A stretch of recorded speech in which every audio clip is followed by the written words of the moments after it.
don't think many of the people who are currently at accelerators have gone through the process of starting a company. There are a bunch of consultants who have decided that consulting doesn't pay as much. So you've got 13, 14 years of completely distorted markets. Yeah. And when you have distorted markets, you have different entities that show up from nowhere to take advantage of distorted markets. The dean of the business school was 3/4 of tuition waiver. So You feel that being a VC is a good pathway to becoming an entrepreneur? first you do operational things. Yeah. Then you become a venture capital. Working in investment banking, had never really done anything entrepreneurial. The VC industry will not look like it does today. And today's industry doesn't look like it did 15 years ago. Private equity, quant funds, and hedge funds are also perhaps getting into the VC industry. Because you spent 2 years at IIT Bomb, and then you spent a year and a half at Washington. Yeah. Which one was more fun? Hello. Hi, everyone. I'm Arav Vehel, and welcome to Build the Cast. Today, I have with me Mr. Deepak Natarajan. Hi. Hello. I'll just introduce Mr. Deepak Natarajan. He's currently on the board of an IC of Singtel Innovate, which is the corporate venture arm of Singtel. If I start counting his achievements, it's like a very long list because he's been working for a very long time and he's an investor, entrepreneur, and board member on 20 plus boards in his career spanning 40 years. He spent 27 years in Silicon Valley as a venture capitalist at Redwood Ventures, Storm Ventures. He was a startup executive at Seeker Software and Romeware, and a global marketing and sales executive at Silicon Graphics, Sun Microsystems, and Autodesk. You might also know him from his lectures at INSEAD as a lecturer and also a judge of the Lee Kuan Yew business competition. The reason that I wanted to bring you onto the podcast is because I think it's very rare for somebody to have experiences at startups as a VC and also now helping startups sort of, cross the chasm. And I think it's very rare, and I think we can all learn a lot from you and your experiences. So thank you for being here. Well, thank you for inviting me. So this is your first podcast. I'll try not to screw it up. No, I think it's on me to try not to screw it up because you're obviously nervous, right? But I'll try to okay. pull You're through doing it. just fine. Keep going. Cool. So the first question that I wanted to ask you is, you've been working for almost 40 years now. So what's your secret to longevity? Well, for me, it has been two things. One is I am a learning animal, so I like learning new things. And that automatically has made me seek out new opportunities to learn. So while I have been in the tech industry for 40 years, the reality is I started my career in the chip industry, moved up one level to systems, then moved up to software tools, then moved up to enterprise software, then moved to wireless, and then to internet services, and then to venture capital. So each of those was a learning experience for me. And it was almost like I was starting afresh and learning something new. Of course, what you've learned in your previous part of your career adds value to the next step of your career, but you still have a steep learning curve each time you make one of these transitions.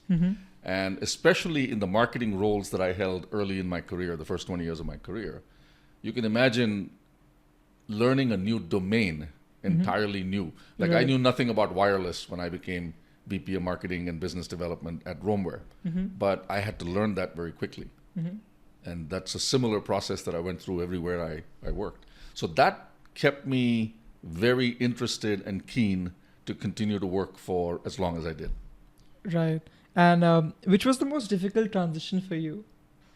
The most difficult transition, I don't think there was anything that was particularly difficult.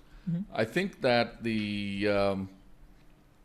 if I were to consider anything that probably took me a little bit longer to transition to, it's the fact that when I moved from what were largely US-centric or global roles to a role that was purely Asia-Pacific, which was at Autodesk, where I was running Autodesk's marketing operations for APAC, based out of the US, but running the operations here.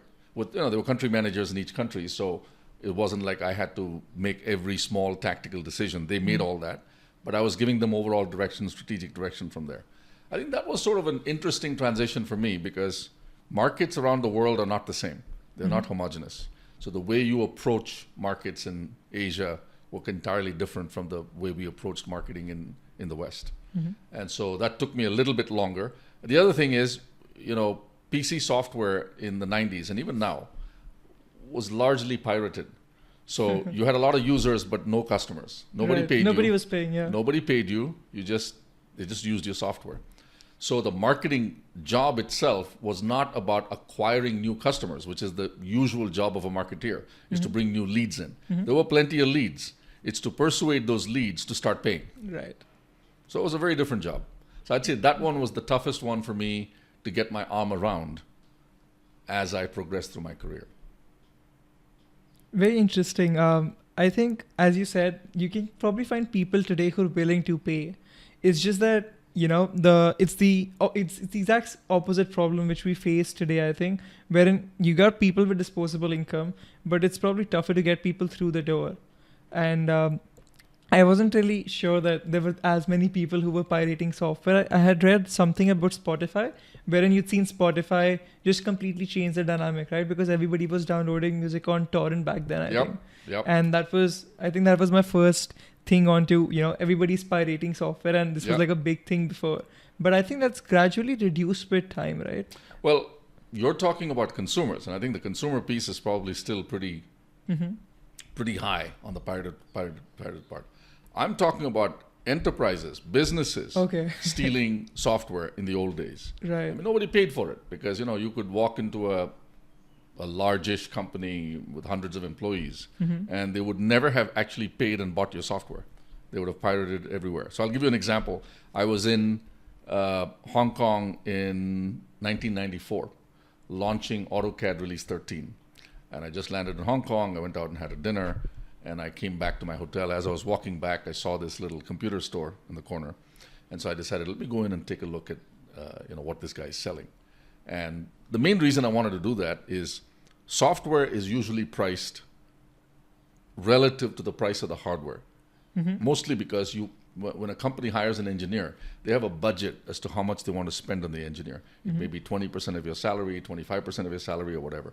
And you have to make sure that your software is priced so that the overall package meets the needs of the customer. So I wanted to just find out, what does a computer sell for in Hong Kong? And I remember walking into this place, and the guy was, he was like, he thought I was going to buy something. And I told him, I said, no, I'm not going to buy anything. I just want to take a look at what you have. Yeah. We went through the whole exercise. And then he was keen to get me to buy something. So he said, well, I have something I can give you if you buy a computer today. Right. So I said, well, what do you have? So he pulled out the CD and he showed it to me.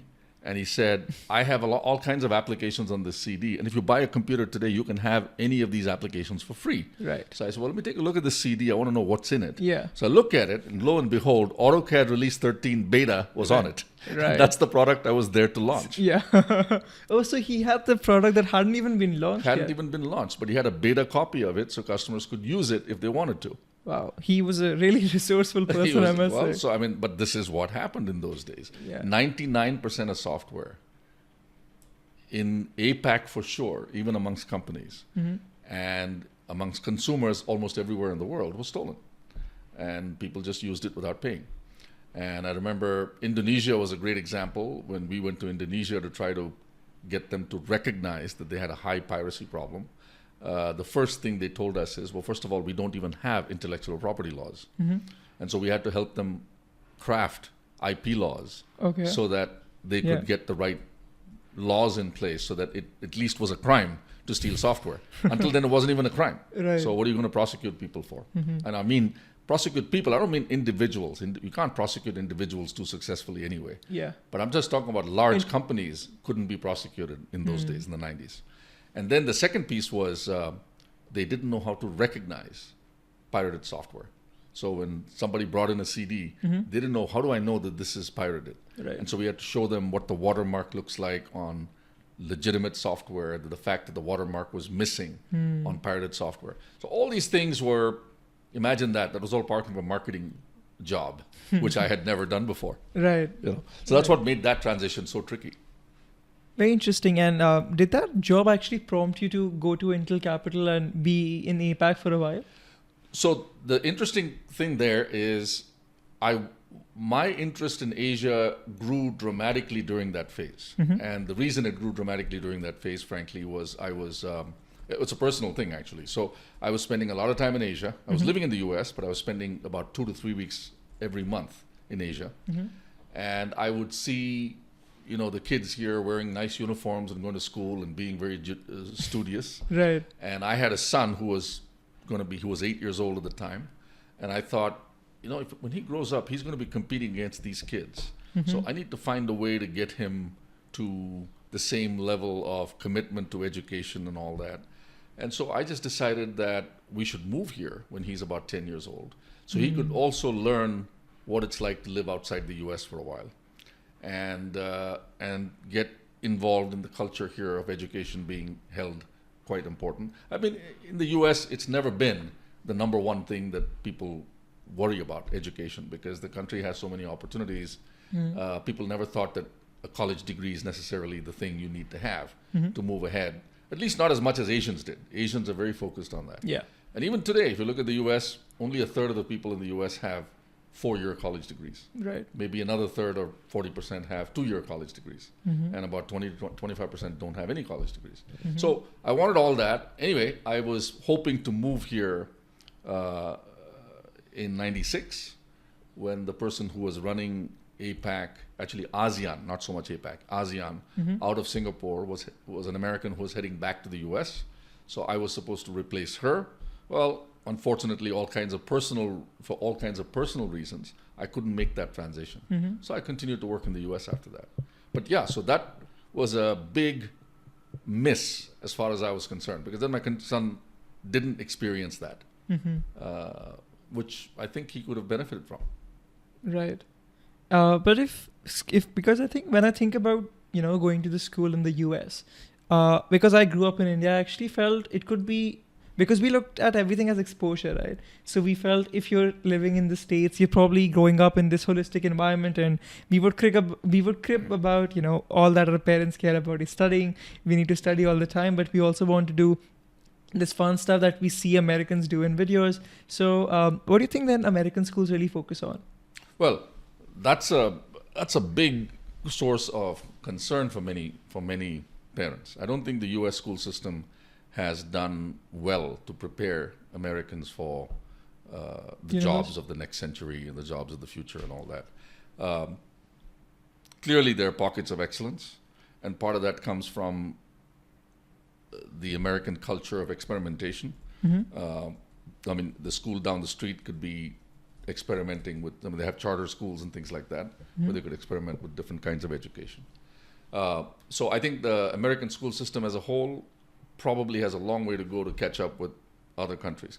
What America makes up for the fact that the children don't get the same foundational learning is some of the aspects of broad-mindedness and experimentation and so on and so forth.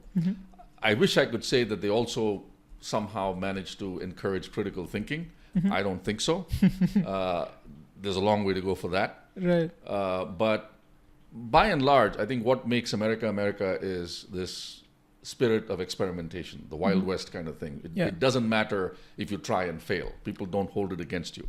I think that's a big part of what makes America America. I mean, people, as you know, startups start and they fail 90% of the time. Yeah. But people don't mind rolling the dice one more time, because if nobody says, "Oh, you failed," well, your life is over. Yeah. Which is becoming better in Asia, but certainly wasn't the case. Right.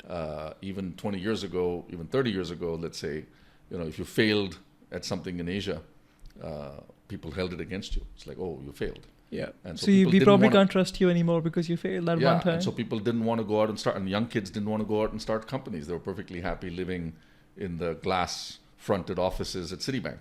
Yeah. Different now. Very true. And I think this is also a cultural thing that I feel a lot of Asian countries have this huge fear of failure, which I think is perhaps lesser in the States, which can probably stem from the culture of innovation or just being able to express yourself. Or I think, people, I agree.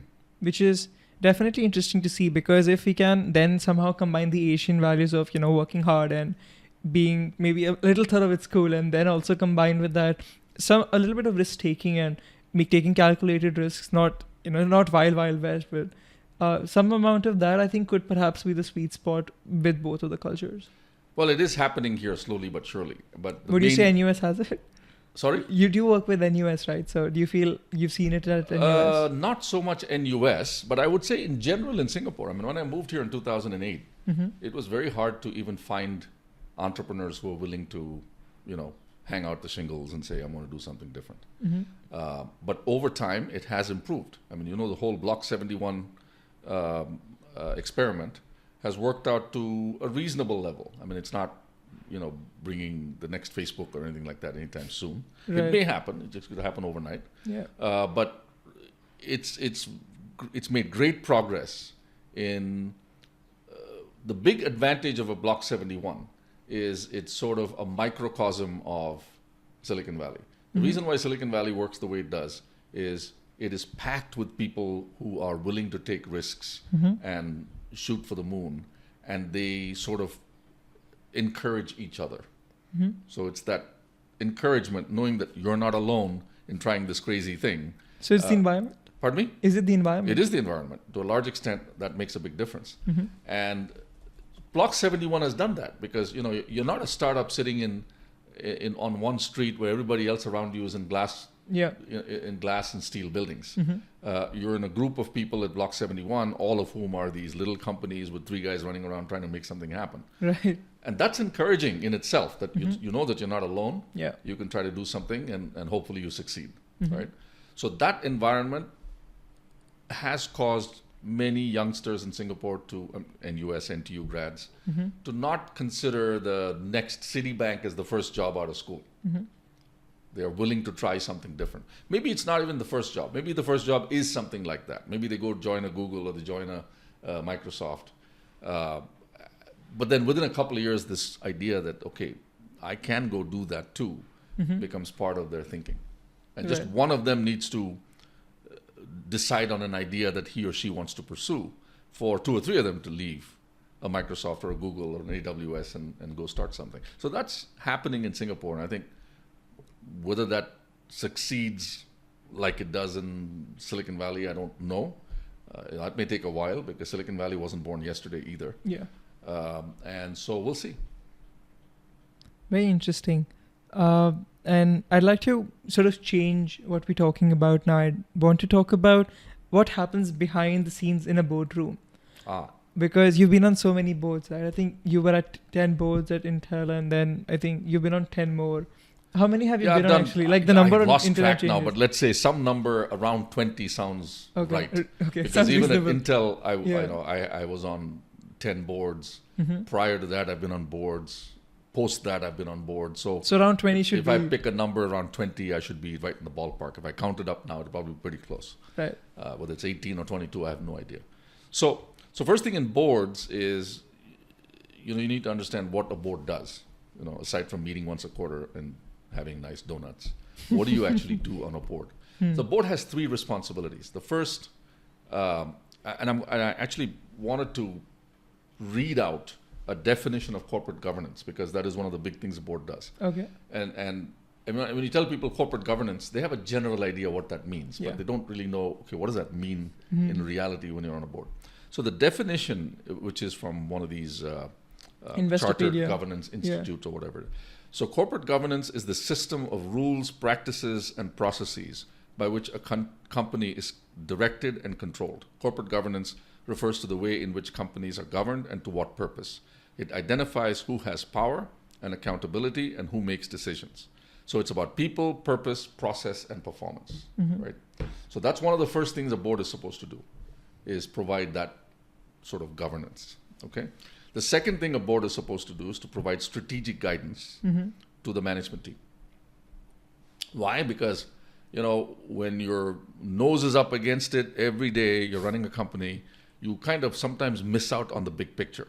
Right. Like, you don't know something is coming at you from this side or something is coming at you from this side, or that you should be making a great leap forward and acquiring a company in order to address a new opportunity or whatever it is, right? Whether it's competition or opportunity. So board members typically have are taking a step back from the company, running the company day to day and looking at these kinds of things. And if you're a VC, it's almost by definition you're looking at these kinds of things because you're meeting with hundreds of companies.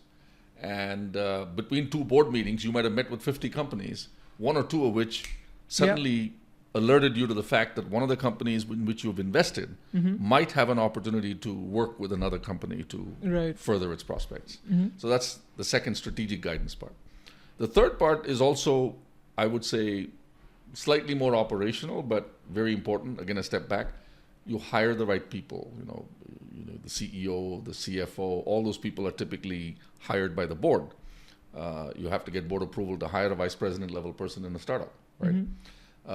You also have to very much be involved in decisions to acquire companies or to divest your businesses and so on and so forth.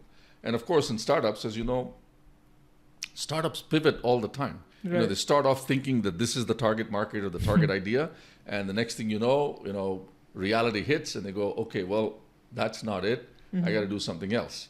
And I'm trying to remember the exact quote from Mike Tyson, but he said that, everybody has a plan till you get hit on the face. Right. Till you get the first punch lands in your face. Yeah. So it's like that in startups. Everybody has a plan till you get the first punch in the face, and then you have to figure out what are you going to do now. And that's sort of the same thing with startups. So again, you as a board member, you're not the one getting punched. You may feel the effects of the punch because your investment may suffer, but you can at least, you're not the one on the mat trying to figure out how to get up first. That's the CEO, and you can help the CEO go through that process. So those are the things that boards do. Now, what happens behind the scenes? There's very little to worry about behind the scenes things, because in many ways, boards are an extension of the management team. They just don't happen to run the operations. Right. So there's nothing that, if I had a concern that I wanted to address, I would feel completely comfortable between board meetings, picking up the phone and calling the CEO and having a chat and saying, look, this is something that I'm concerned about, or, the fact that you haven't yet hired your CFO, that worries me, or, your VP of technology and your VP of engineering is not performing the product. So those kinds of operational things, even though I'm not running it, I have the option of picking up the phone and talking to the CEO. So there's nothing behind the scenes per se. Right. It's almost, as you said, it's like an extension of the management team itself. Yeah. I just don't look at it day to day. I just look at it week to week, month to month. And that gives me a broader perspective on what's going on in the company. And the CEO may not catch it. Yeah. The CEO is going, milestone to milestone, raise money to raise money, fund money, fund this to fund that. Whereas I can take a step back and say, okay, what else is going on in this company? What levers can we pull to make it accelerate from where it is now? So those kinds of things you can do. I agree, because I think when I think about it from the startups or the company standpoint, because they're so involved in just the day-to-day things, I think they sometimes lose the big picture. Yep. And maybe I think from what I'm understanding, that is where the board really helps, because you've got a lot of talented people there who can maybe find potential synergies, who can suggest things that actually lead to the ultimate goal which the company wants to achieve. And as you said, with milestones, you just sort of forget, right? You just focus on the day-to-day. So I think that's perhaps the board's biggest value addition, I'd say. Cool. Another question that I had was, you spent 8 years in VC, right? You spent 8 years at Intel itself. You spent time at Redwood and as an EIR at Storm Ventures. Could you just, I know that the difference is going to be a stark difference between being a VC and an EIR, but I think for everybody to understand, what is it like being an EIR? Okay, so what is an EIR, first of all? So the traditional EIR is an entrepreneur in residence. Yeah. Okay. And what that means is that some VC firm, say you're doing Square Peg now. So at Square Peg, they suddenly decide, Arav is a very good entrepreneur and we need to encourage him to pursue an idea that he has. Okay. Right. Now, your idea may be very half-baked, okay? And they may know that it's very half-baked. But what they've decided is that they want to somehow help you bring this idea to market, or if this idea fails along the way, in other words, it doesn't even make it past 2 rounds of sort of discussion, they still think you're a good guy and they want to help you. So what they will typically do is they'll bring you into the firm and say, Arav, we're going to pay you a stipend. this is your time to think about new ideas that you want to bring to market. And our ask of you is that if you do come up with this idea, since we are sort of nurturing you, we get first dibs on making that first round investment. Right. Okay, we'll do the seed investment or whatever it is. So that's a typical entrepreneur in residence.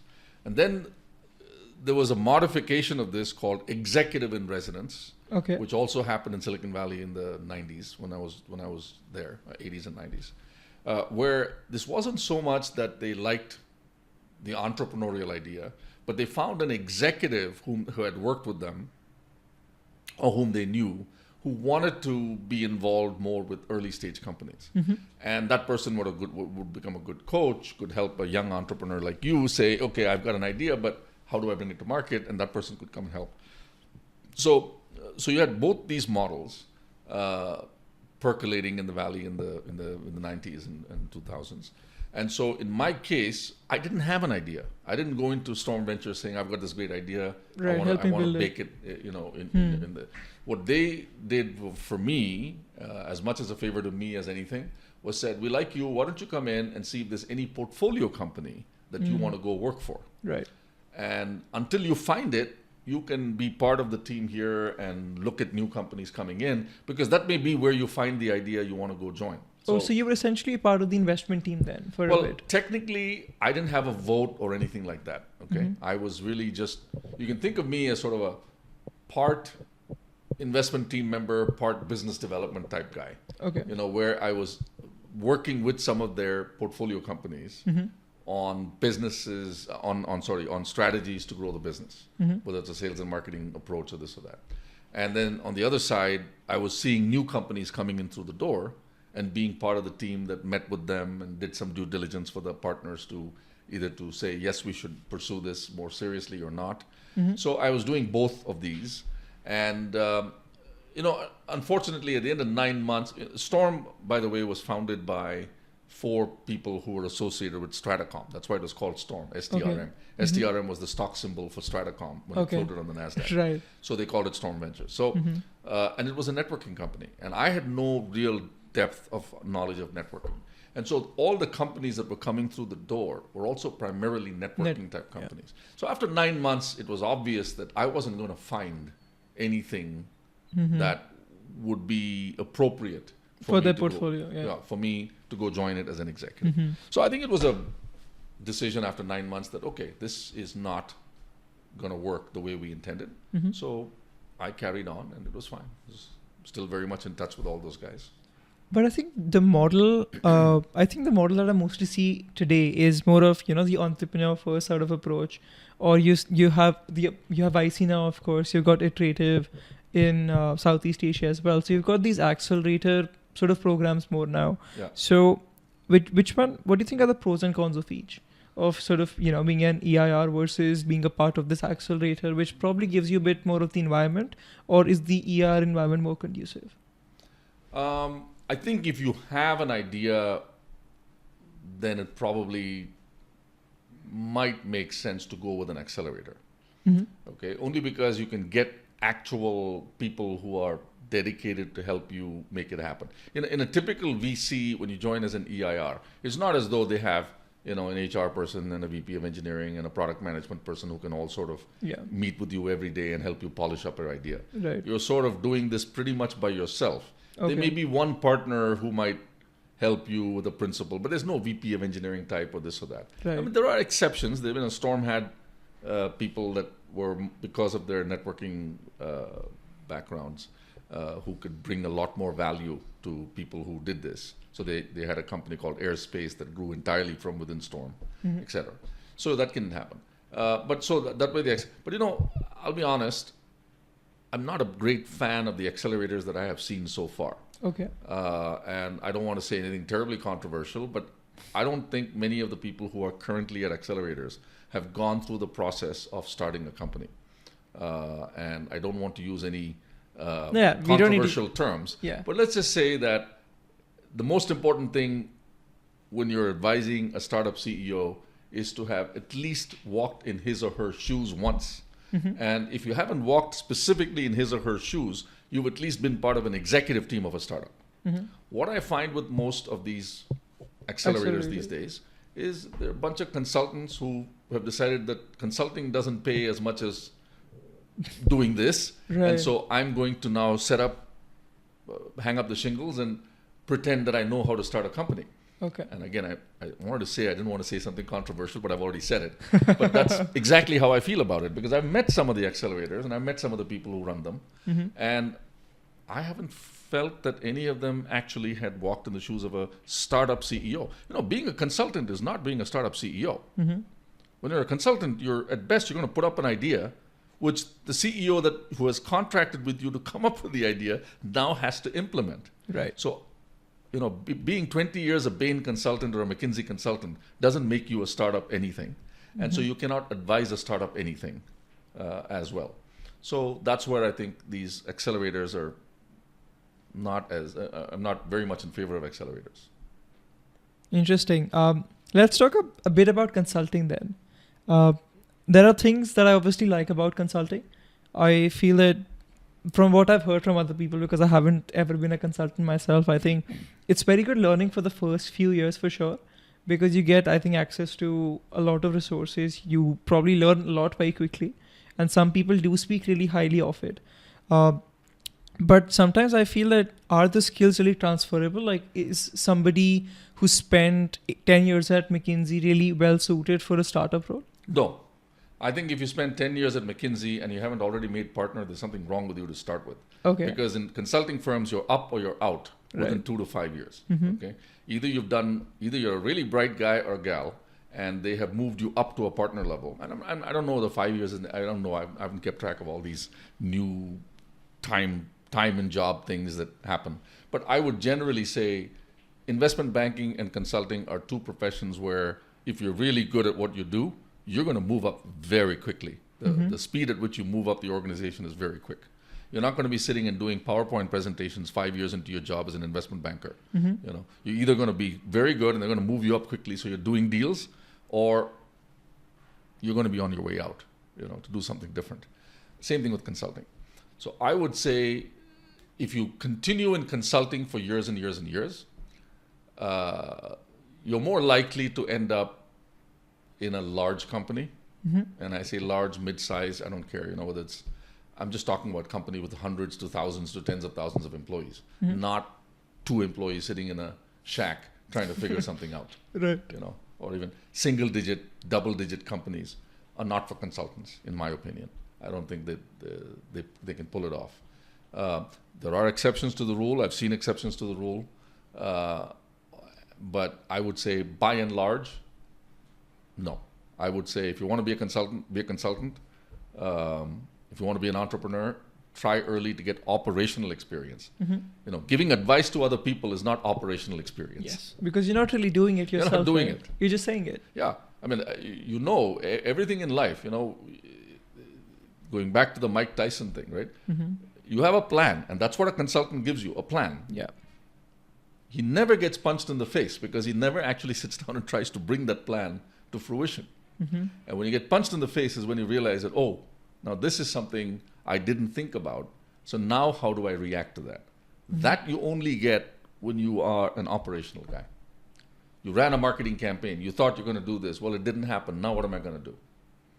I thought my competition was not going to be able to take this segment away. Now they've taken it. Now what do I do?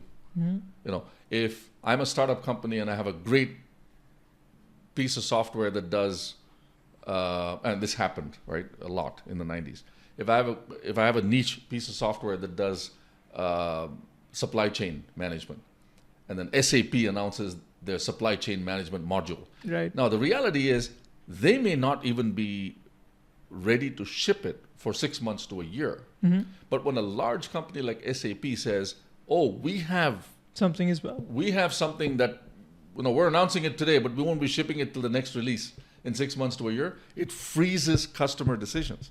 So you're a startup, you've gone in there, you've made the big pitch, they're ready to sign the PO to give it to you, and then SAP makes an announcement. Next thing you know, the PO goes away because customer says, "Oh wait, you know what? If SAP is coming in, I'll rather take it's mission critical software for me. I'd rather buy it from SAP. I don't want to buy it from you. And oh, by the way, if you want to sell it to me, why don't you go sign a deal with SAP?" So SAP does the integration, and then they sell it to me. So this happened to a lot of companies in the enterprise software world through the 90s. And I think maybe the reason that SAP might have done that was to, I think, get into the loop. To freeze. Yeah. So that, yeah, I think that's a smart thing from, if And you're you can SAP. see, after all these years now, how many ERP software vendors are left? 2, SAP and Oracle. They gobbled everybody else up by doing similar things. Can they gobble each other up, or are they too big? I think that the world can live with 2, you know. But it can't live with 3, 4. Well, 3, yes. I think 3 is good. I think what happens is when you get to your 5th and your 6th and your 7th, you get a long tail, and customers will also not be wanting to buy from the 7th guy who did the same thing that the first guy did, unless there is some real reason to do it. Functionality is much better, or some algorithm works better, or whatever it is, or sometimes it's a vertical solution that suits one industry better than everybody else. I mean, an SAP typically, or an Oracle, doesn't matter. I'm just taking ERP software since I know that industry reasonably well. I mean, they may have ERP software that runs across industries. They may not be verticalizing it for one particular industry. And if you happen to be in an industry where you need some very specific functions, vertical functions, you may not get it in the generic software. So you may go find a third-party, sort of a smaller company with 50 million in sales, and say, I'm going to use their software to do that. Very interesting. Cool. And I think one thing that sort of got my attention was, how do you feel, because you spent a reasonable amount of time with ERP software, how do you feel it has evolved over the years? Well, the first thing that happened with ERP software is it hit the ceiling, because it was designed for large enterprises, and there are only so many large enterprises. I mean, you can think of 1,000, 2,500. There are not that many billion-dollar companies in the world. There are about that many.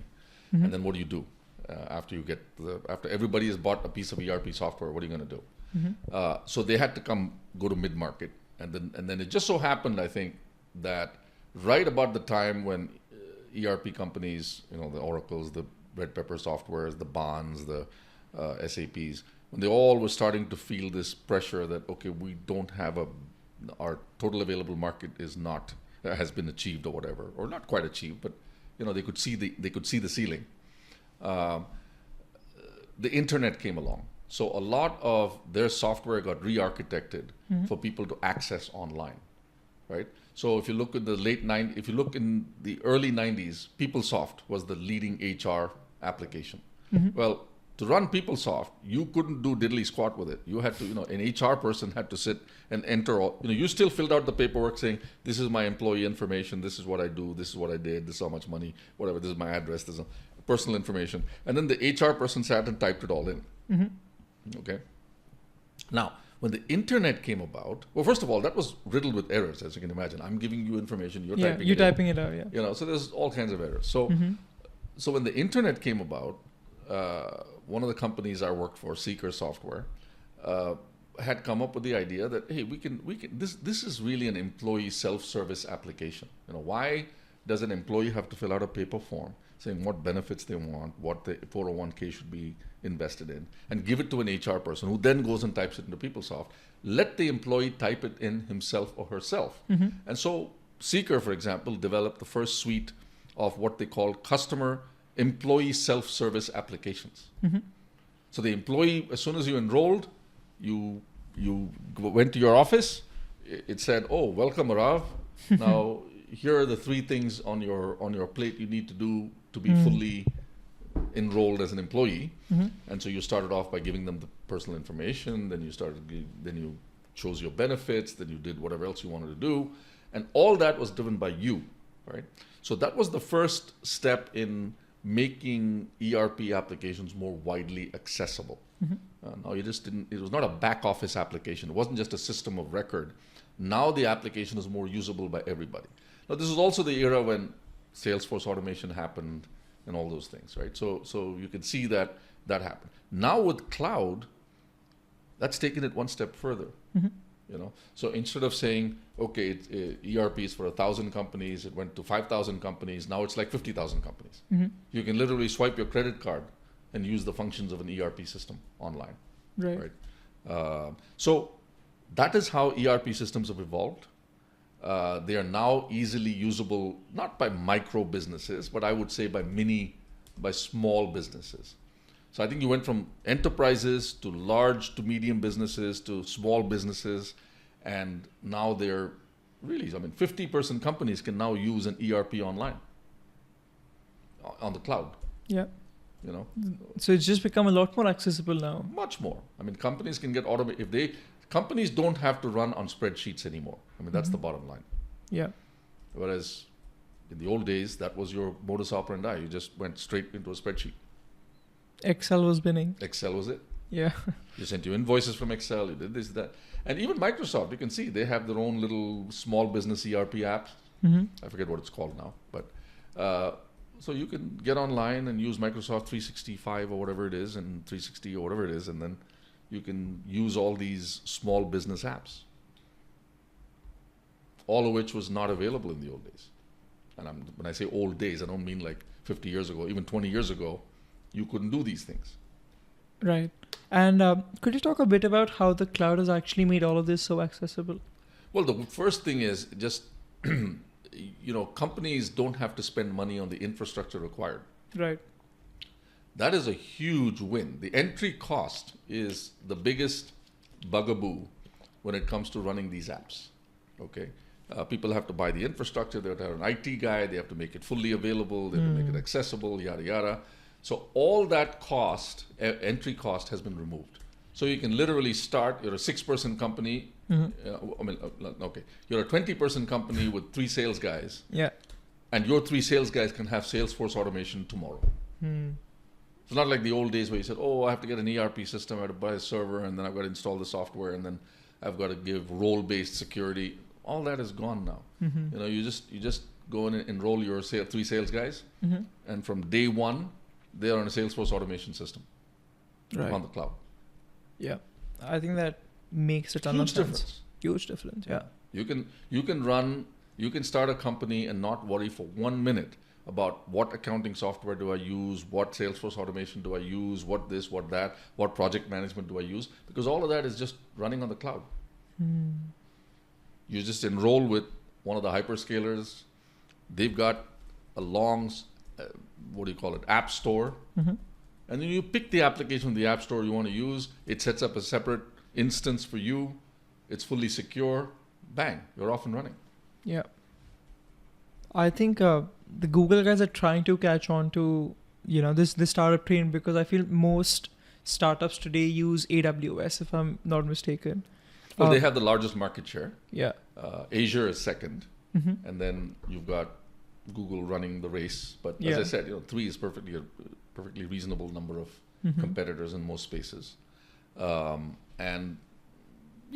think that over time I don't know how this will all shake out, because these industries, if there's one thing you know about tech is that you're only as good as your last great innovation. It's a 4-act play, but if your act 4 is bad, it doesn't really matter what your first 3 acts were. You're just out of business. You can look at a long list of companies that don't exist anymore. IBM is not the IBM of before. Digital doesn't even exist. Compaq doesn't exist. Burroughs doesn't exist. Sperry doesn't exist. Any number of ERP software companies, PeopleSoft, yada, yada, they don't exist. Yeah. I haven't actually heard about most of these. The one that comes to my mind is that camera company. So they Kodak. had Kodak. They had the digital cameras, right? And Fuji took them out. Yeah. So what I'm saying is, this is a very Darwinian business. You're only as good as your last act. And if your last act isn't good, it doesn't matter if you had 3 acts before that were fantastic. The play goes wrong. You get bad reviews on the plays, customers switch. Okay. So that is the nature of tech, and it's very Darwinian. And if I go back to the companies in,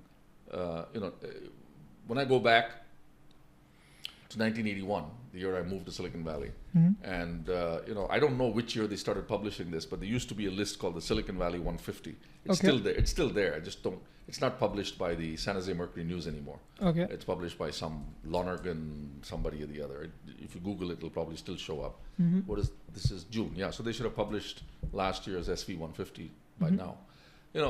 if I go back and look at that SV150 list from 1985 or whenever they started publishing it, I don't think there are more than 5 companies or 7 companies left. You know, Wow. the new SV150 has only about 5 or 7 companies that were there from 40 years ago. That's Hewlett Packard Yeah. may be on it. yeah. Oracle was probably on it. Intel is probably on it. So, you know, maybe I'm exaggerating when I say 5. Maybe it's 20. Yeah. But it's not. It's not as in most It's of them not are still there. 75%. Yeah. They've And all been. is it like completely extreme that they just go out of business, or they're like a Well, some shadow of of them get acquired. themselves? Some Okay. of them get acquired. Yeah. Some of them just fall off the list because they shrink to nothingness. Correct. Yeah. And they just disappear. Some of them get acquired. Some of them disappear. Some of them go out of business. You know, so it's a whole. Any number of those things can happen. This is a little tangential, but do you know what happened to Yahoo?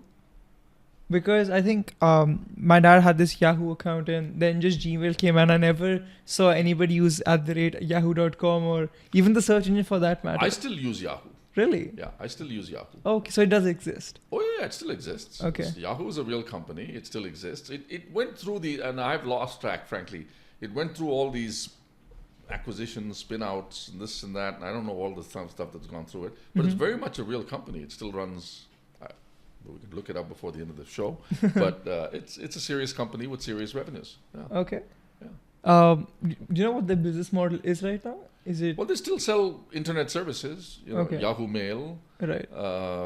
Information is still there. They still have Yahoo Finance as a website. Okay. I'm sure they monetize all that through advertising. Ads. Yeah. Yeah. Yahoo I think- Finance I've used.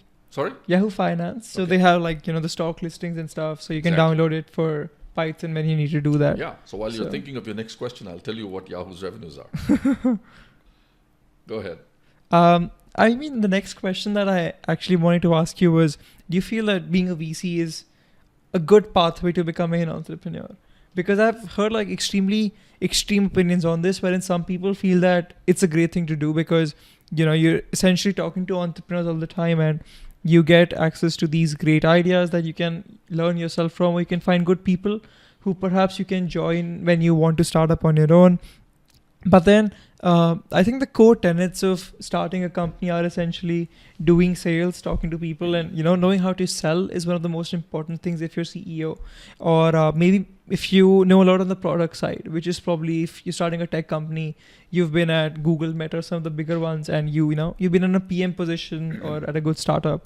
Whereas VC doesn't do any of that, right? You're always much more on the buy side, and Right. it can be the problem of golden handcuffs. And what's your opinion on that? What's your take Well, on it? I don't think you should start off as a VC and try to become an entrepreneur as a general rule. Right. Does that mean that there are people who have tried that and done that and not been successful? No. I mean, there are always exceptions to every rule. Yeah. But by and large, I would say that the reverse is the right path to follow. First, you do operational things. Yeah. Then you become a venture capitalist. And because that also says that you've been, as I mentioned to you, when you're a VC, you're serving on boards.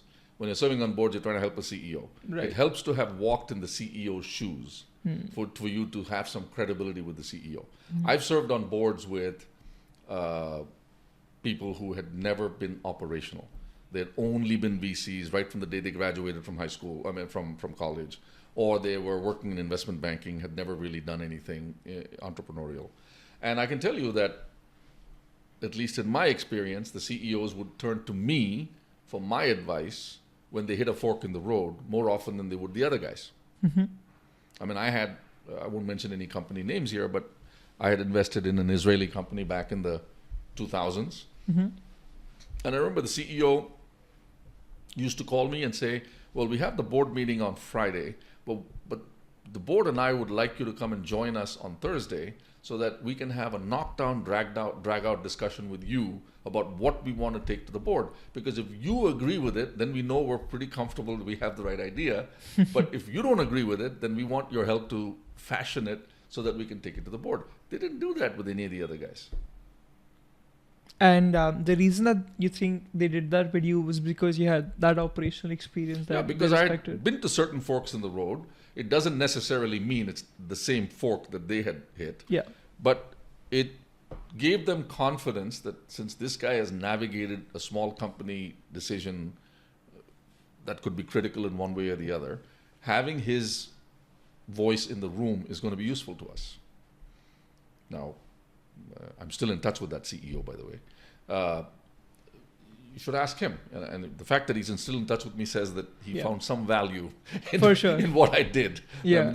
I'm talking about 22 years ago when I was on his board. Right. That's a long time. So, how do you still maintain like contact with people who you knew, who were colleagues from so long? Because you probably would meet so many people. And do you like maintain a list of people that you want to talk to, or you just schedule calls with them? How do you manage all of that? I'm just a crazy guy when it comes to these things. I have a general method, I guess, if you want to call it that, of staying in touch with everybody practically that, not everybody I've worked with, because that's a little different. Not everybody you work with become friends or that you want to stay in touch with them. You may run into them, you may be in touch with them on LinkedIn, but that's not regular. That's not the same, yeah. Yeah, that's not the same. But there are people that make that transition from being business acquaintances to friendly acquaintances. Let's call it that. Yeah. Right? I mean, these are not people I've invited to my home for dinner, but they still are people I've gone out for lunches with. Yeah. And therefore that makes it a different thing than sitting in a board meeting and having a board discussion, right? So many of these guys, I've stayed in touch with them over the years. Some of them are still LinkedIn with me. Some of them are on WhatsApp with me. Some of them are whatever. And oftentimes I make an effort to reach out to them, even if it's only twice a year. But it's still something. I think twice a year is actually a decent frequency for how relationships can turn out. For example, you're from India. I was born and raised in India and so on. I mean, if you write to somebody that you work, you write to somebody whom you know from your work days and you just say, hey, happy Diwali, just want to wish you. I mean, people remember that you wish them, and therefore that's always that connection that, oh, I'm going to hear from Deepak. How are you? And the conversation begins again. And you give everybody an update once a year as to what you're up to, and they tell you what they're up to. Right. That's a good enough way to stay in touch with most people. With my friends, that's a whole different thing. I have friends that date back to my earliest days in India, and I spent 20 years in India. I probably have 17 or 18 friends from my earliest days. With them, I have a very different approach. I call them on their birthdays, on their anniversaries. So I'm in touch with them quite regularly. And now these days with WhatsApp, I have lots of articles I send people which they respond to. And so it's actually a good thing to do to not forget all the, as the saying goes, what is it? Make new friends but keep the old. These are silver, those are gold. Yeah. And I always follow that principle. That all my old friends are still my very close friends.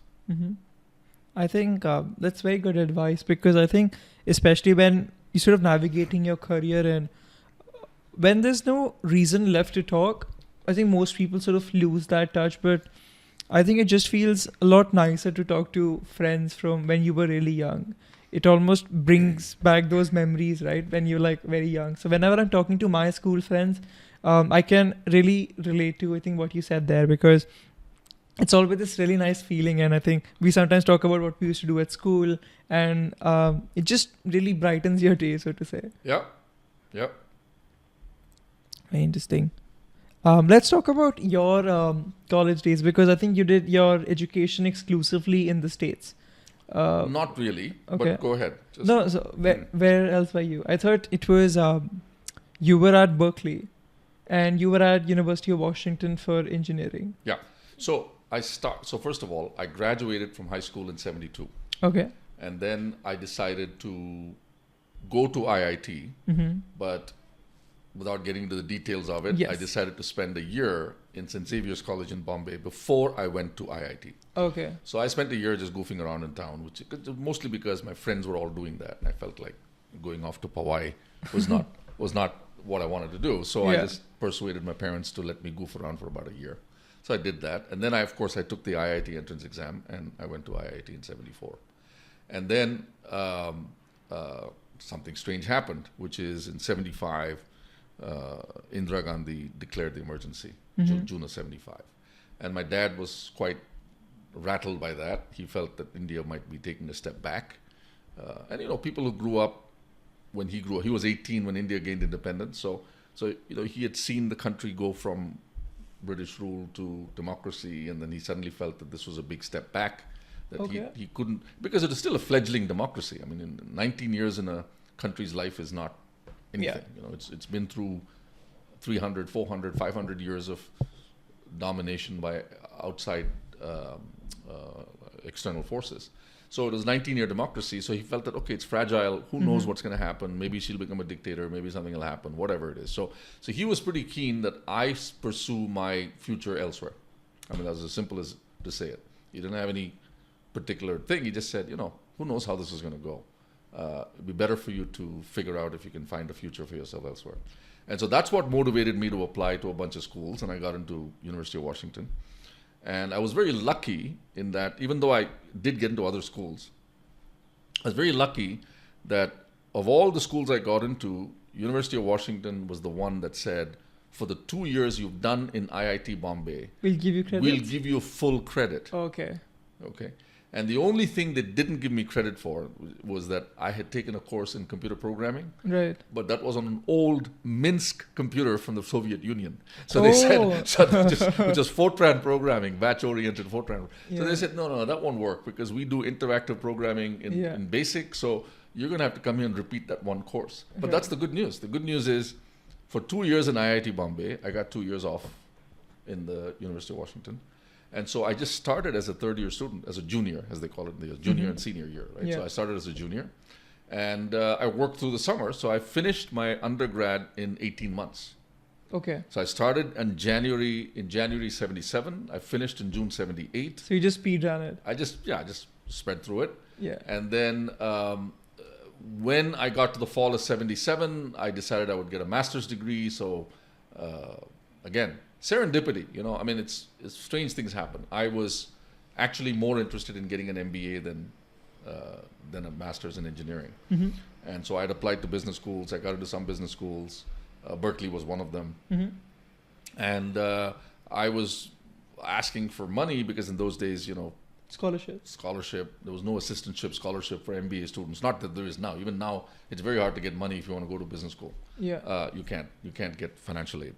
So in those days, it was probably even worse than it is now. And anyway, I couldn't get it. So I was just sort of sitting around in the mechanical engineering department at the University of Washington in the lounge.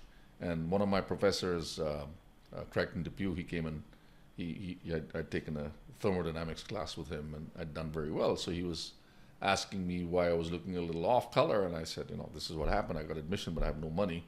He said, oh, you know what? You're a bright guy. I'm willing to recommend you to my PhD advisor from Berkeley. Okay. If you're willing to do a master's in engineering, I'm sure he's looking for someone like you with good programming skills. Mm-hmm. And so that's how it happened, you know. He literally referred me to this Professor Seaban, who offered me an assistantship. I got admission to Berkeley. So I went there initially as I deferred admission. So I deferred admission to the MBA. I told Berkeley that I can't join this year, but I want to join in 79. Mm. And so when I got to Berkeley, I went as an engineering student. Mm-hmm. And within 3 months, I added business as a major. So can you do a double major in Masters of Engineering and as an MBA? Yeah, of course. So you can do both at the same time? Yeah. So what happened, and again, this hasn't changed, but the year I got to Berkeley, which is 1978, in those days, you could take waiver exams for some of the courses that you were required to take in the first year of business school. And those courses were very easy for engineering students. You know, Quant 1, Quant 2, you know, calculus, easy stuff. Macroeconomics 1, microeconomics 1, all this stuff. So very easy stuff. So you could waive out of those courses by just taking an exam. And once you waived out, you didn't have to take anything in place of those courses. Right. So you're free for that time. So that allowed me to waive out of 5 or 6 courses. I can't remember. I think I waived out of 5. And then as part of my master's in engineering requirement, I was required to take 1 humanities course out of the 13 courses I had to take to complete my master's in engineering. And so I took a course from the business school in OBIR, organizational behavior. OB. And so that made it 6 courses out of 11 in the first year were already done. Right.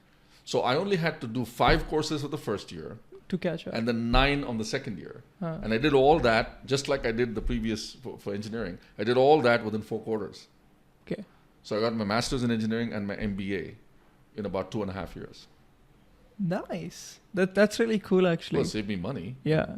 Actually made money, frankly, because of the assistantship. of the assistantship. Yeah, I had less So money. was your going in. tuition fee waived off for both of them? Well, the assistantship from school, from engineering, there was no tuition waiver, but the assistantship was enough to pay the tuition Okay. and have living expenses. Right.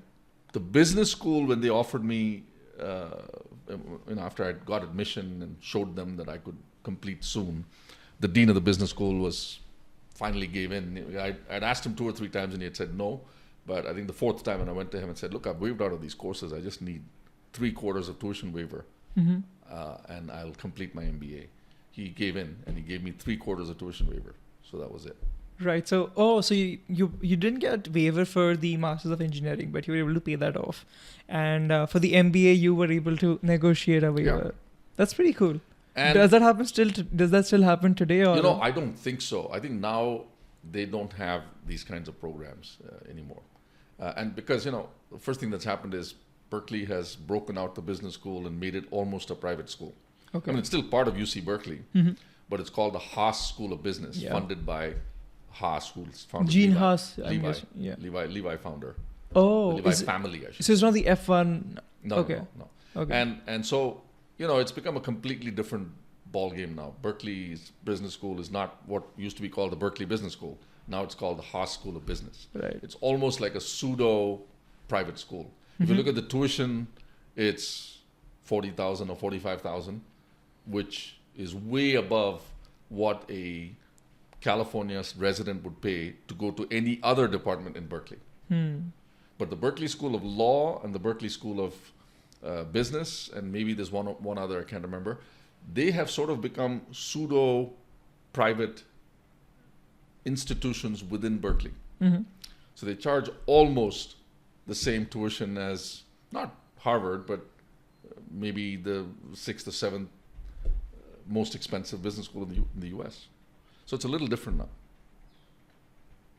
Damn, wow. MBAs are really expensive. Very expensive. Very expensive. So you have to think really hard before you go out and get an MBA as to why you're doing it. Yeah. Because I think I've heard stories about people being like, they got into Harvard. Yeah. And then they completed their MBA from Harvard, got good grades, whatever, spent a few years doing a job. But then they actually got FOMO about the Indian growth story. And they were like, I think I want to come back to India now. And there's such a huge dilemma about that, right? Because you just paid so much money to perhaps go to school in the States, and then your family normally, I think, assumes that you'd spent a reasonable amount of time there. You'd probably maybe live there or something. But if you come back after like a year or two because of that, I think most people would question, was it really worth it then? Then you could have gone to an IIM maybe or something. Yeah, and I don't even know what the delta is these days, but I'm assuming that you can do an IIM degree for $20,000 or something like that. I don't know what it is. I remember it's like 20 lakhs, I think. 20 lakhs. For so 2 years. So that's 30 $30. $24,000. Yeah, $25,000. Yeah. So you can do that. So yeah, it's quite expensive. But I have at least 2 people I know who got Harvard MBAs, came back to India. Yeah. But they were all part of big business houses already. In other words, their parents had started. Okay. They were essentially scions of the family. Yeah. You know? So I think it's more about the family wanting to say at that time that, Exactly. Yeah. So if you're just a regular Joe and you finally get into Harvard and you go there and you pay that big bill, $200,000 to go there, you better have a really good idea to come back to. Yeah. or hit the home run Yeah. with some idea that you joined. I mean, if you happen to join Flipkart when you came back, and Then it's all good. then it's all good. Yeah. You made out okay. Not, I think, better than okay. Yeah. Very interesting. And could you contrast the experience, because you spent 2 years at IIT Bombay is what I'm learning now, and then you spent a year and a half at Washington. Yeah. Which one was more fun? Well, for me, I have to admit, if I were to just look at the fun axis, I think IIT Bombay was more fun. Okay. Okay, because when I went to the UW, I was, well, first of all, my dad was kind enough to give me enough money to take me through 2 quarters of tuition, right? And after that, I had to work on campus and pay my own tuition and all that. And that was another advantage, by the way, which I should mention, that, again, these are not available anymore to anybody. I was lucky. In those days it was.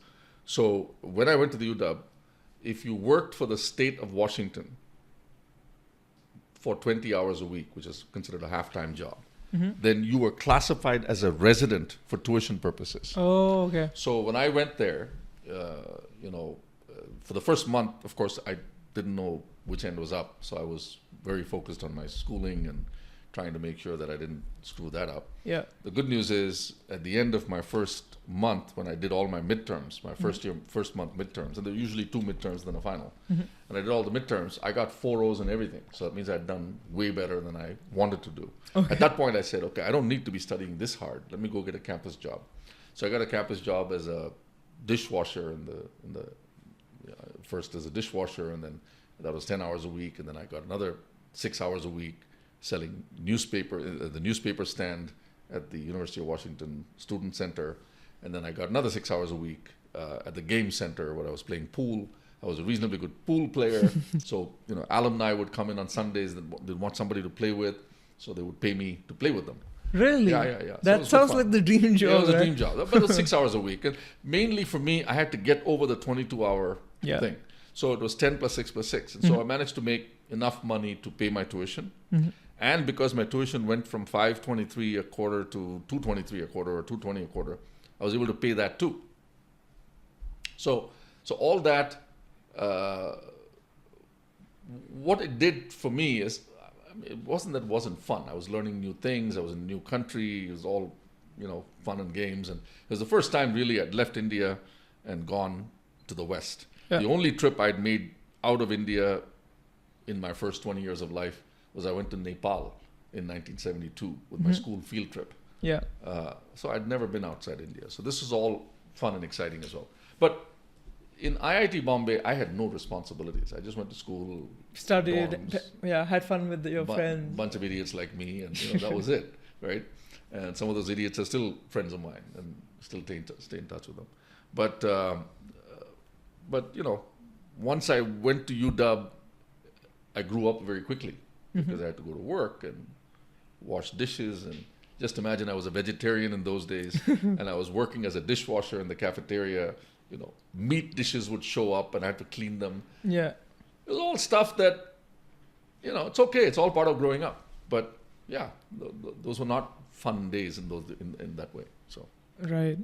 But I think a lot of the hustle that's required for maybe starting your own company is something that you can learn from actually days like this, because you grow up really quickly when you sort of go abroad, I feel, and you need to get responsible really quickly, because I think I can say this for myself, but when I was in India, I was almost sheltered, right? Of course, you're all sheltered. Yeah, you're all so sheltered.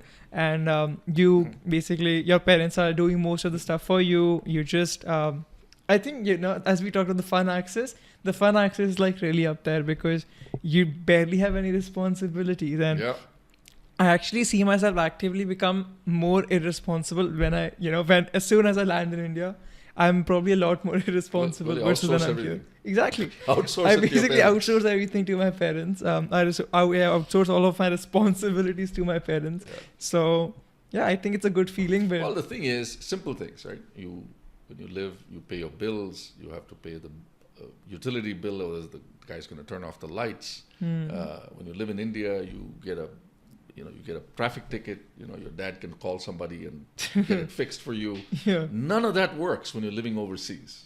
At least not in the US and not in Singapore. Singapore, definitely not. So you have to now become more responsible. You have to grow up and say, okay, well, there's no dad to fix this. So either I don't get myself into trouble, or if I do get myself into trouble, I figure out how the hell I'm going to get myself out. Yeah. So that is a very different way of, living life. But I think to my mind, that's probably one of the biggest advantages of going abroad as well. Because I think maybe when you're at the undergrad level, there's still this element of fun that you can have. but it also gives you the balance of, well, there's stuff that's also as important, which is, being responsible and taking care of XYZ.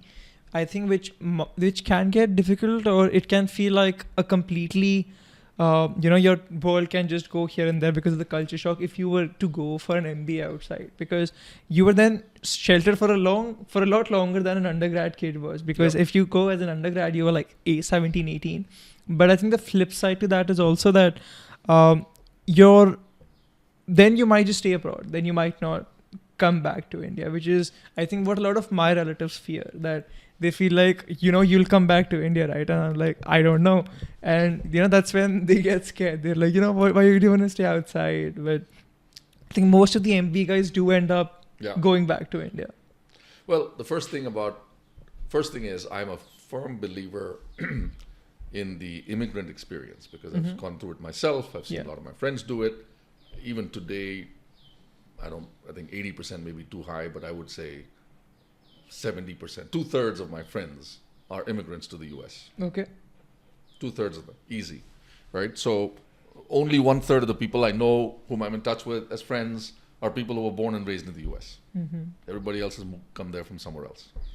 And so I'm a firm believer in that. The first thing that happens to you if you're an immigrant to a country is you come to realize very quickly that nobody owes you anything. There is no sense of entitlement.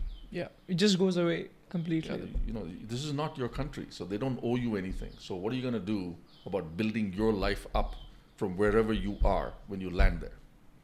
And that changes everything about your experience, in your life experience, I'm talking about. Because you land there, nobody owes you anything, you start from ground up, you beg for things, you fight for things, you do whatever you need to do to get ahead. And that you will never have in India, or you'll never have in the country of birth. Forget about India. I mean, even in the US, we have these programs called Social Security and Medicare. And there's a reason they're called entitlements, because people feel that I'm entitled to that. And so there's a simple correlation or direct connection between those programs and how people feel about those programs. But when you're an immigrant, you're not eligible for Social Security. You're not eligible for Medicare. So there's no entitlement. You earn it. Yeah. By paying taxes, by working, by becoming a permanent resident, doing all that. So that makes a big difference in the way that you view your life as an immigrant, as opposed to a life in the country where you were born. That actually brings a lot of questions to my head, because this feeling of entitlement, once that goes away, I think that is perhaps when you can start unleashing your true potential, because that's perhaps when you start working harder, when you have that feeling of entitlement, because you have that, you can probably slack, you don't realize it maybe, but you're probably slacking more, you're taking more things for granted, and you're not working as hard.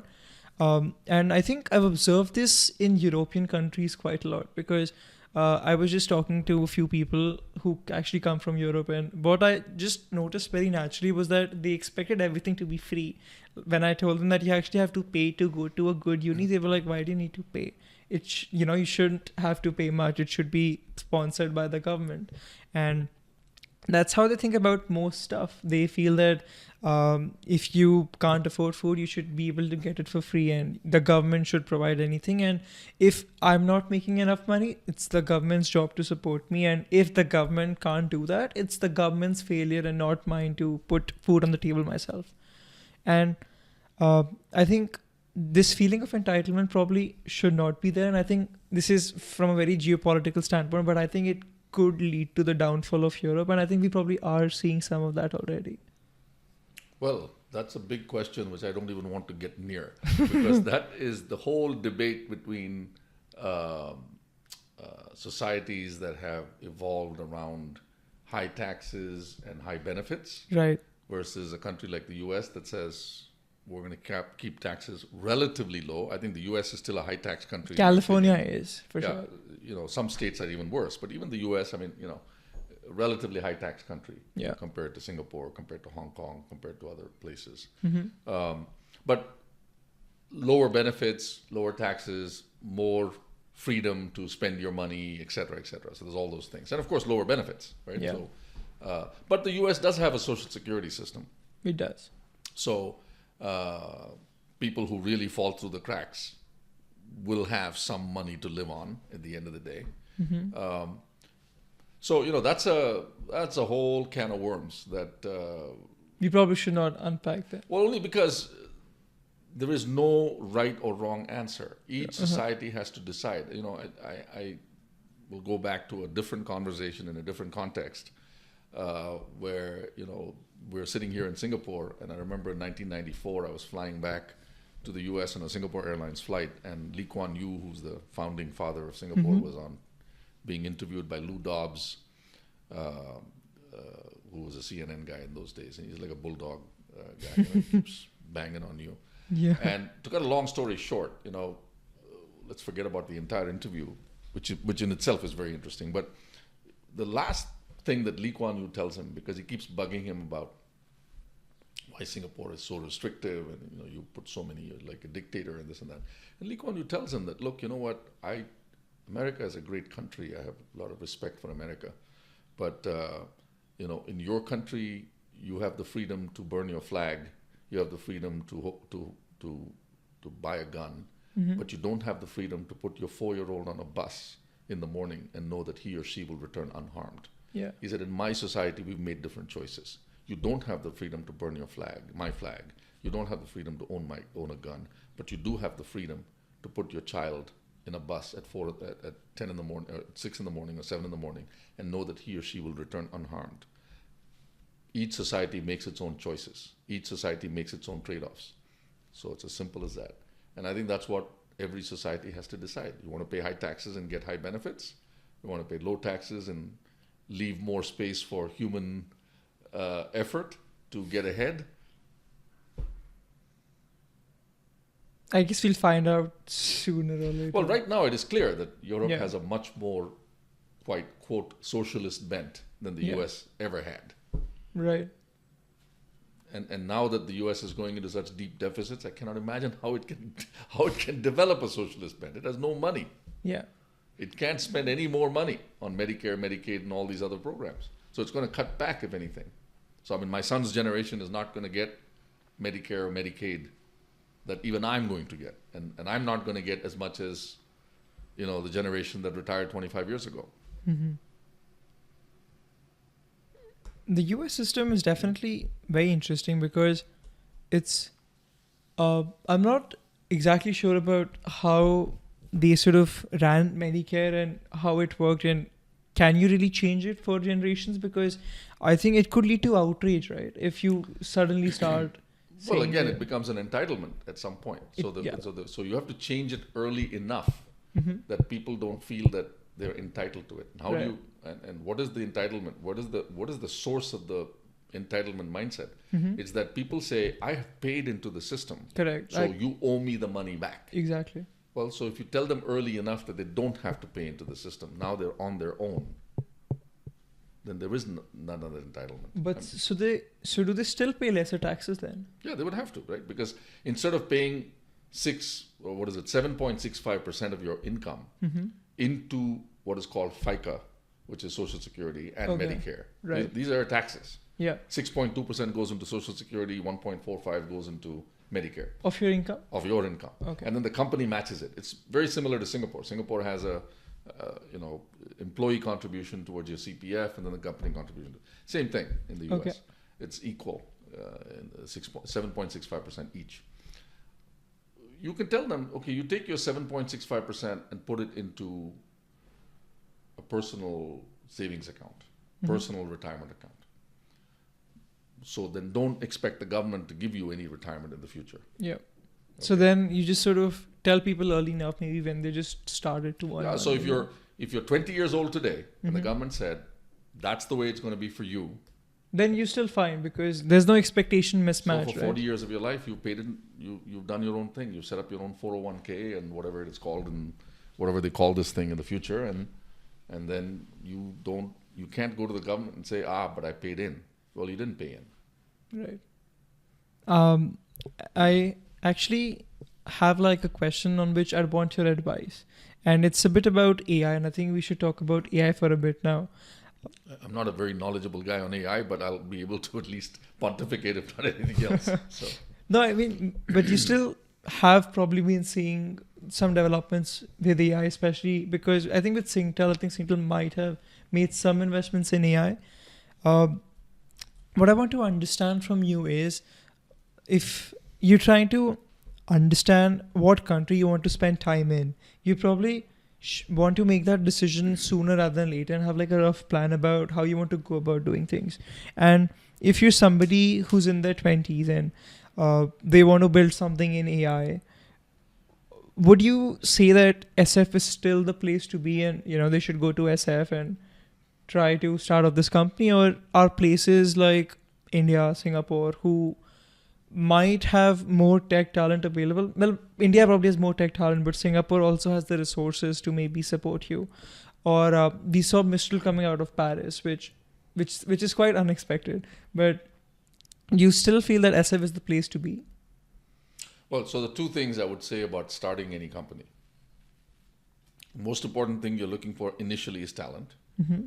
The second most important thing that you need to keep your mind on is, what is the size of the domestic market that I can serve? It's very difficult to start a company in Singapore and suddenly say, I've got a great AI thing. I'm going to lob it into the US, and suddenly it's going to become incredibly successful. Mm-hmm. It doesn't happen that way. Okay. So of So the three choices you gave me, Uh-huh. I think if I was going to start a company, I would either go to the US or start it in India. Okay. Okay. Because Singapore is limited in both those areas, Mm-hmm. talent and size of local market. Okay. Okay. So if I was starting a company now and I had the choice, I would definitely do US or India. Interesting. And so you mentioned something about, let's say you build something in Singapore and now you want to launch it in the US. Is it that they have technical restrictions around you launch there? No technical restrictions. It's just that you don't have, if you're not on the ground where your customer is, you probably aren't necessarily building the right product for that market. Okay. Okay.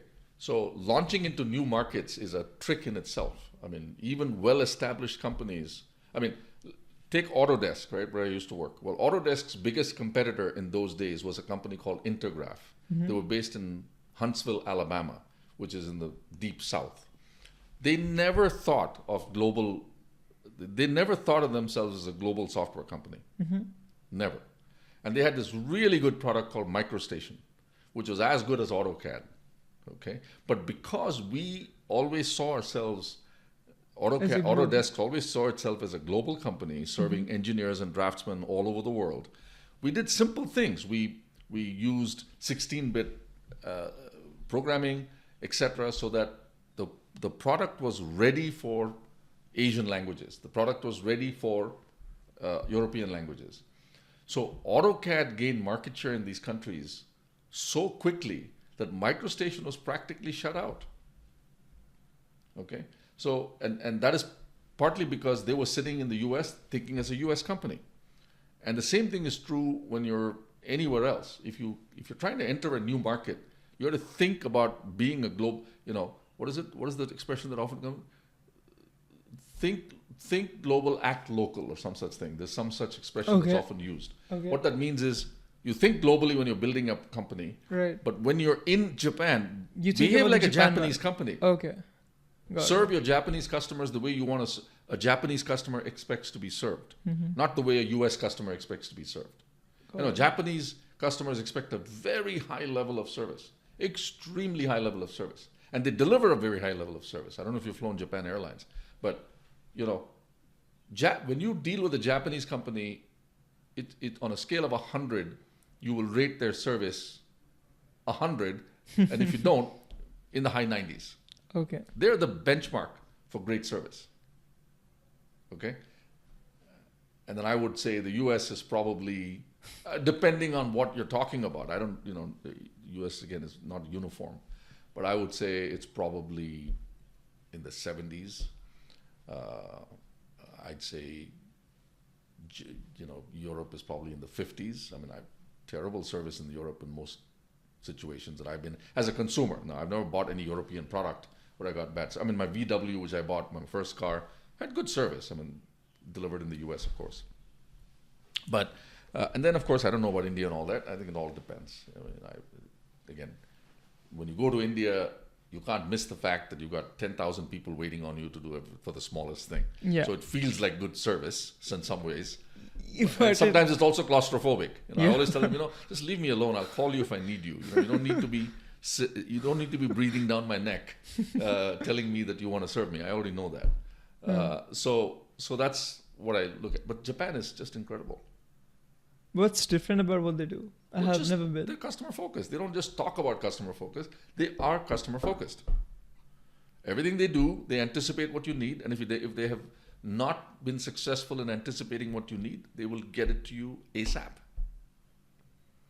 I mean, every time I travel to Japan, and I've been to Japan probably 50 times in my life, I never once thought, I'm staying at this Akasaka Prince Hotel, and it's not going to be, it's a Japanese hotel, I should stay at a Westin. No, I stayed at Akasaka Prince Hotel, and I got better service than I got anywhere else. And the best part of it is, when the office finally moved to a part of Tokyo called Yebisu, where the closest 5-star hotel was a Westin, and the company told me, don't stay at Akasaka Prince, it's going to take you 25 minutes or 40 minutes or whatever in the morning to take a taxi to the office. Just stay at Yebisu and stay at the Westin. When I stayed at the Westin in Yebisu, the service at the Westin in Yebisu was better than any service I had received at any Westin anywhere else. Right. Because it's part of the culture. Very interesting. So. And I think perhaps one of the last things that I want to ask you is about how, if I want to find high signal companies, like early stage companies that I can join in, maybe because operational experience, you said, is probably the best way that you can learn how to start up yourself. How do you go about finding those high signal companies that you can join in the future? Well, I mean, there are a few signals that you can look for. One is, of course, accomplished founders, people who've done something successfully before. So there's always a little bit of success following success.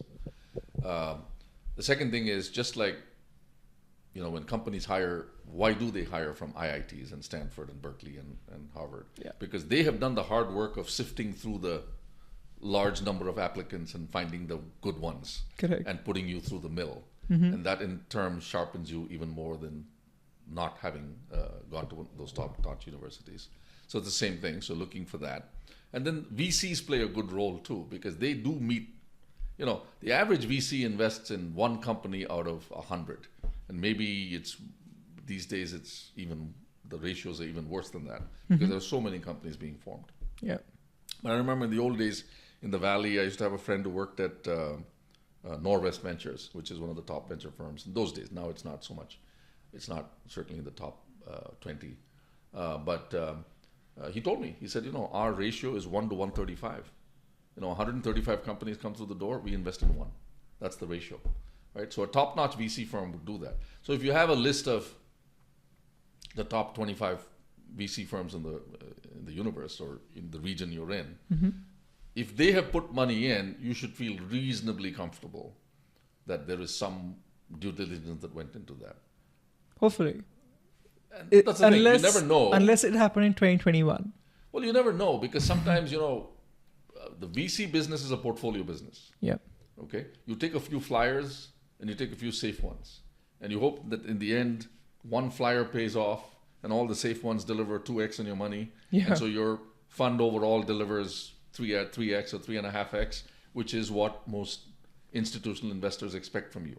Yeah. So you've met their needs, you've made money, your entrepreneurs are happy, you've got Everybody's some successes. happy. Everybody's happy. All three are happy. Entrepreneurs, LPs, GP, everybody's happy. Yeah. So that's the way it works. So, but they are a good surrogate. I mean, every VC cannot get every investment right. So you know that too. Even successful founders cannot, lightning doesn't strike them 2 or 3 times. Some of them it does. I mean, there was a guy whom when I joined Silicon Graphics in 1986, the VP of marketing and sales was a guy called, actually he was a VP of marketing at that time. He used to run sales. His name was Don McKinney. He was an IBMer. And he interviewed me for the job. And I remember I was asking him, what is your background? Because I just wanted to understand, how the hell did you get to be such a successful guy? And it was amazing. He had IBM, Chromatics, Evans and Sutherland. He ticked off all the companies that he'd been at. And I said, this guy's, I must join this company because lightning seems to strike wherever he's standing. So if he's standing here, I ought to stand with him because something's going to happen here. And sure enough, the company went public. The company did very well until, of course, it got eaten by Pentium, which is a story with all the workstation companies in the 90s. They got eaten by Pentium. So Sun Microsystems, SGI, both of those companies I worked at, they got eaten alive by Pentium. Do you want to go a little bit into that? Like, how did that happen? What is Pentium? Well, Pentium, as you know, was Intel's most powerful chip, which they launched in the early 90s, I think 92 or 93. Yeah. That came after the 486, right? And workstation companies were, at that time, using the highest end RISC processors. So, SGI was using MIPS processors. Sun had designed its own Spark processor. IBM had designed its own RISC station, or whatever they called it, RISC, whatever the hell it is, and so on and so forth. So everybody had their own RISC processors that they were building. Okay. But none of them had the volume, the economics to build a serious high volume platform. Whereas Intel, because of its object compatibility going back to the 486, 386, 286, 186, 86, 8086, 8088, they had, once they came out of the Pentium, and the Pentium delivered comparable performance to RISC, and it was a CISC processor, right? It's the complex instruction set processor. So once they came up with that, the object compatibility, people started building PCs with Pentium. They rivaled workstations for all but the most demanding applications. So the most demanding applications probably still needed a workstation, like if you're doing very high-end graphics and all that. But most other applications could do perfectly well with a Pentium PC. And so all these other companies, Sun, SGI, Digital, Compaq, they all just sort of went away over time because people just said, oh, I don't need to spend $5,000 on a workstation. I can get $2,300 for a PC, and I can get most of what I need to get done. Maybe I'll buy 5 workstations and 35 PCs. And now, funny thing is, Intel's facing the fire from AMD and NVIDIA. Yeah. Well, so Intel, unfortunately, has lost its way along the way in many different ways. And again, not worth going into all the details of it. There's plenty written about it. I'm not going to say anything that is unique in that respect. But yeah, I mean, Intel missed quite a few turns in technology. And whether it was mobile or AI now, they're trying to catch up. Or even being in the foundry business. I mean, there's so much written about this right now, it's not even worth regurgitating everything that's been written. And it's all true. I think Intel has missed a lot of... And that does happen, by the way. When you have a cash cow, when you have a very successful product, which is generating huge profits, your first instinct is to protect that. And you start making decisions that actually... go against the long-term interest of the business. What you don't realize is, it's not just you trying to take the profit away from the most profitable product. Your competitors are trying to do that too. Yeah. So it's not like if you cannibalize yourself, that somehow you're the only one who knows how to cannibalize you. There are other people trying to say, hey, how is Intel making 65% profit? Or how is NVIDIA making 80% gross margin? I need to come up with something to suck some of that profit into my company. Yeah. And so that's what happened. That's what happens to most companies. And this is why, when Jeff Bezos was interviewed some time ago, years ago, he said, your profit is my opportunity. If I see you making unconscionable profits, I know there's an opportunity for me there. Yeah. So he always kept his eyes focused on that. If somebody is making way too much money, he said, why are you making so much money? I can come up with a cheaper way of doing this. Yeah. So be quiet and don't share how much money you're making is profit. Well, you can't. If you're a public company, you have to tell everybody what you make. So. Yeah, that's true. And so one of the last questions that I want to ask you is, do you feel that VC is declining, especially after 2021? We've seen this trend of a lot of people leaving the venture capital industry. And what do you think the future of VC is going to be? Well, I think VC is declining for the simple reason that a other players are getting into the business and making it very difficult to be a traditional venture capital firm. Okay. Private equity is getting into it. Hedge funds are getting into it. You know, what do you call it? Corporates are getting into it. So you have to ask yourself, if I set up a VC firm, what is going to be my value proposition, and at what stage do I need to invest, and how do I make money, and how do I deliver on that risk return trade-off that my LPs are looking for? And so to that extent, I think that there will be some of that. I think the big thing that will change the VC business, but again, you know, these are all cyclical, so I can never tell you what's it going to be like in 20 years. It's very hard to tell. But what I can tell you is that you go back to the year 2000, which was the peak of the NASDAQ, and there were 250 something number of companies in Silicon Valley, VC companies in Silicon Valley, that had more than $100 million of assets under management. Now that looks like a tiny number today. But it was a hell of a big number in those days. Yeah. I mean, $100 million VC in 2000 was a big VC. I mean, Redwood Ventures, where I was, we raised $130 million in September of 2020. Wow. That was considered to be like, oh, that's a big fund. Yeah. You know, because most people were between 250 and 500. They were probably $5 billion funds, but those $1 billion funds were truly crossover funds. You know, TGV and a few others. I don't forget all this. You know, IGV, TGV, what are some of them? Summit Ventures. You know, these guys were crossover funds. They used to invest in public companies. They invest in late-stage private companies. They usually invested just before you went public. Like, you know, they would join with the Goldmans and the others and say, okay, the mezzanine round 18 months before the IPO, that's where their money would come in. They'd put 50 million in, make sure the company was well prepared for the IPO, and then they'd make the money in 18 months. And for them, you know, 3x in 18 months is a hell of a return. I mean, for me too, 3x in 18 months would be a hell of a return. You know, for anybody. For anybody. So that's the way that it used to be. So I think what is happening with the VC business is it will be it is very likely to be very different than it is now.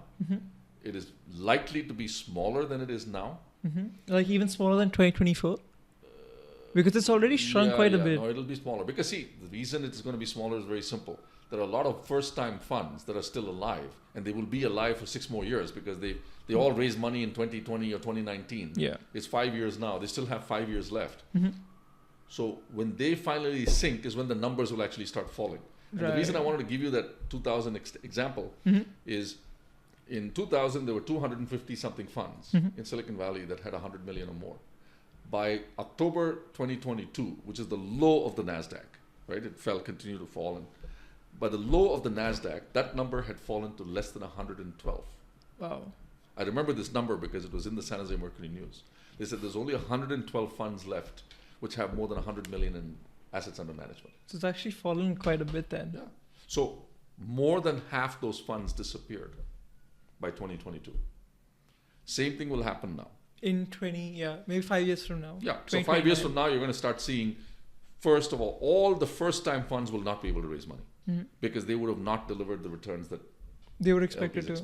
Yeah. Okay. And then you've got all these, what do you call them? Incubators, accelerators. They'll all be accelerating to death before you know it. Okay. So that's the only acceleration you're going to see. So you're quite bearish on accelerators, I think. I know people who think that they're very good. I mean, I don't mean the guys who run there.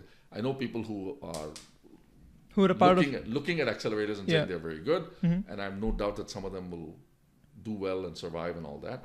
But I think you have to understand that the last 2008 to 16 years in these financial markets have been the most distorted in the history of mankind. Okay. In the last 16 years. Yeah, when Ben Bernanke started quantitative easing, that was the first time he had put his own PhD thesis to work in the real world. Okay. Because he studied the Great Depression, and he said the reason the Great Depression happened is because people did not loosen the purse strings and let money flow through the economy. Okay. And he implemented that he called that quantitative easing, and he implemented that for the first time ever in the history of mankind in 2008. And we had 0% interest rates till 21. Yes. Okay. So you've got 13, 14 years of completely distorted markets. Yeah. And when you have distorted markets, you have different entities that show up from nowhere to take advantage of distorted markets. Yeah. Money is easy. It's easy to raise money. You don't even have to, when you can raise money at 0%, if I show you an idea that will make 2%, you will give me your 0% money. Right? Yeah. When money is now costing you 5%, if I show you an idea that will give you 7%, you're going to say, no, that's not enough. I can get 5% risk-free. Yes. I'm not going to give you for a 7% idea. Show me a 12% idea. Yeah. And only then is my risk justified. Exactly. So that's what is going to happen. And so you take accelerators, incubators, this daters, that daters. All that is an artifact of very easy money. All that is an artifact of a high level of disruption, which has caused corporates to enter the VC business and so on. And by the way, that's another statistic, right? If you look at year 2000, there were 60, 70, 80 corporates who are CVCs. Yeah. By the end of 2022, that number had gotten cut in half also. Hmm. And if you think back, in the 2000s, many of the corporate VCs were tech companies that were afraid of being disrupted by the internet. Hmm. They were all the corporate VCs. Then in this new generation of corporate VCs, it's not the tech companies. It's Ford and, completely bricks and mortar companies that set up their own CVCs because now they were getting disrupted in other ways. Hmm. And so now, can you imagine a Ford, or the stodgy Ford, suddenly coming out of this and continuing their CVC? I don't see it. Very unlikely. Yeah. So there's going to be some more attrition there. There's almost certainly going to be some attrition in the traditional VC business. There will be some attrition, or more than some attrition, in these new models, accelerators, incubators, all that. Mm-hmm. So you can see the industry will restructure dramatically over the next 10 to 20 years. Now, if you ask me exactly how many, exactly how it's going to happen, I have no idea. I don't have a crystal ball to that. Yeah. But change will happen. The VC industry will not look like it does today, Mm-hmm. and today's industry doesn't look like it did 15 years ago. Right. One thing that you said that really caught my attention was you said that private equity, quant funds, and hedge funds are also perhaps getting into the VC industry. Yeah, because So private equity makes sense, but how are quant funds and hedge funds getting inside? Because they're all looking for returns, and if you look at it, what is happening? Where are the maximum returns being generated these days? They're being generated in the private markets at the growth stages. Okay. Once the company goes public, it's already very big. It's a $5 billion Uber that went public, and it's a $2 billion Facebook that went public. I don't know all the numbers. I'm just throwing out numbers out there. I'm just saying that it's become expensive for companies to go public because the compliance costs are very high. So they stay private a lot longer. When they stay private a lot longer, they need to raise the kind of capital they used to raise in the public markets in the private markets. And so who's in the private market? Well, it's private equity. It's the hedge funds. They're all saying, hey, if I can make 6x on my money in the private markets and then only 2.5x after it goes public, I'm going to do the 6x. Mm-hmm. So they're all participating in CVC, Series D, Series E. Once you get past Series E, you'll see a lot of hedge funds on the shareholder cap table. Got it. Because the reason that I was thinking about this was when I think of hedge funds or quant funds, my mind immediately goes to just algorithmic trading and, quant traders on their desks just trading away. Look at SIG, the company I was with for a few months. Yeah. Right? They're an options trading house in Philadelphia. They have nothing to do with private equity. They have nothing to do with venture capital. Right. But they've decided that there's money to be made here. Uh-huh. So they've set up a venture capital firm, which is investing in venture capital. Right. So, it's all a question of deciding, money chases money. So it's just, where is the new place where I can make money? Right. So Jane Street or Optiver might come in if they feel there's more money to be made. Yeah, of course. Very interesting. Cool. I think those are most of my questions. This has been really great. I've really enjoyed the conversation. And thank you so much for being so generous with your time. Oh, my pleasure. I hope this this brings you more viewers. We'll see where it goes. Yeah, cool. Thank you. Thank you so much. Thanks, Sarah. All the best. Thank you.